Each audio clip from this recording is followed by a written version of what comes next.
So ভাইয়া কালকে তো বিগ ম্যাচ বাংলাদেশ বনাম ইন্ডিয়ার মাঠে, যেহেতু টেস্ট ম্যাচ এবং চ্যাম্পিয়নশিপ খেলার জন্য, চ্যাম্পিয়নশিপে ফাইনাল খেলার জন্য, বিশেষ করে ফাইনালে যাওয়ার জন্য বাংলাদেশকে এই ম্যাচটা খুবই গুরুত্বপূর্ণ। যদি এই ম্যাচ জিততে পারে তাহলে বাংলাদেশ চ্যাম্পিয়নশিপ ফাইনালে যেতেও পারবে, কারণ সেই সুযোগটা বাংলাদেশের আছে।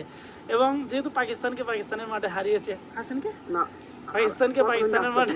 পাকিস্তানের মাঠে হারিয়েছে, সেই জন্য আমরা একটু আশা করতেই পারি। তো আপনি কি বলেন ভাই? পাকিস্তান আর ভারত হলো অনেক আকাশ আর বাতাস পার্থক্য। আমার কাছে মনে হয় টিম হিসাবে, দেশ হিসাবে ঠিক আছে পাকিস্তান ভারত, কিন্তু আপনি টিম হিসাবে আর পাকিস্তান ভারত অনেক পার্থক্য ভাই। আপনি পাকিস্তান আর্জেন্টিনাকে আপনি ভারত হারাই দিবেন, এটা ভাই পারবো বিষয়টা এমন না। বিষয়টা হচ্ছে যেহেতু ভারতের মাঠে খেলা অবশ্যই অনেক কঠিন। যদি বাংলাদেশের মাঠে হইতো আমরা হয়তো আশা করতাম যে, কিন্তু যেহেতু ভারতের মাঠে এমনিতে বাংলাদেশ টেস্টে অনেক পিছিয়ে আছে, কিন্তু ভারতের মাঠে হলেও আমরা যেহেতু পাকিস্তানকে হারাইতে পারছি, সেই আত্মবিশ্বাস আমাদেরকে অনেক এগিয়ে রাখবে।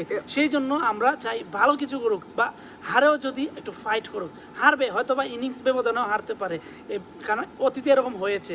তো সেই অতীত থেকেই আমরা, অভিজ্ঞতা থেকেই বলছি, যদি হারও ফাইট করে যেন অন্তত হারে, যেন আমরা বলতে পারি লড়াই করে হেরেছি।